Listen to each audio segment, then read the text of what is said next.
আরও উদ্দেশ্য হলো যে কিভাবে আমাদের সমাজে সহজে যৌতুক মুক্ত, অধিক মোহরমুক্ত বিবাহ হয়, অসহায় নারীদের সহজে বিবাহ হয়ে যায়, ডিভোর্সি নারীদের সহজে বিবাহ হয়ে যায়, এতিম সন্তানরা তার বাবা পেয়ে যায়। এই উদ্দেশ্যেই কাজ করে যাচ্ছে আইএমবি। আর এই উদ্দেশ্যগুলোকে সামনে রেখে আইএমবি মোট 6টি বিষয় নিয়ে কাজ করে। 1 নম্বর, তাজিলুন নিকাহ, দ্রুত বিবাহ করা। একজন ছেলে এবং মেয়ে যত দ্রুত সম্ভব তাদেরকে বিবাহ দিয়ে দেওয়া। 2 নম্বর, তাসহিলুন নিকাহ, বিবাহকে সহজ করা। আমাদের সমাজে বিবাহ অনেক কঠিন, এই কারণে জেনা, গুনাহ সহজ হয়ে গিয়েছে। আইএমবির লক্ষ্য উদ্দেশ্য হলো বিবাহকে সহজে করা। 3 নম্বর হলো তাআদ্দুদুন নিকাহ, একাধিক বিবাহ প্রচলন করা। একাধিক বিবাহ আল্লাহ তাআলা বৈধ বিধান। এই বিধানের মধ্যে রয়েছে মুসলিম জাতির কল্যাণ।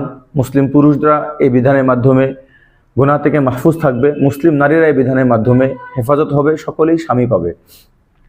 5 নম্বর, নিকাহুল আরমালা, বিধবা, ডিভোর্সি, অসহায়, কানা, খোড়া, বোবা, সমাজের সর্বস্তরের নারীদের বিবাহ নিশ্চিত করা, এর জন্য চেষ্টা করা। 6 নম্বর, নিকাহ শুয়ুখ, বৃদ্ধ এবং বৃদ্ধা যাদের সঙ্গী হারা তাদের বিবাহকে সহজ করা। এই সমস্ত বিষয়গুলো আমাদের সমাজ অন ইসলামিক চিন্তাধারা থেকে এই বিষয়গুলোকে খারাপ চোখে দেখে। আইএমবি চাচ্ছে ইসলামের এই বিধানগুলোকে সমাজে বাস্তবায়ন করা, আর এই জন্য চেষ্টা করে যাচ্ছে।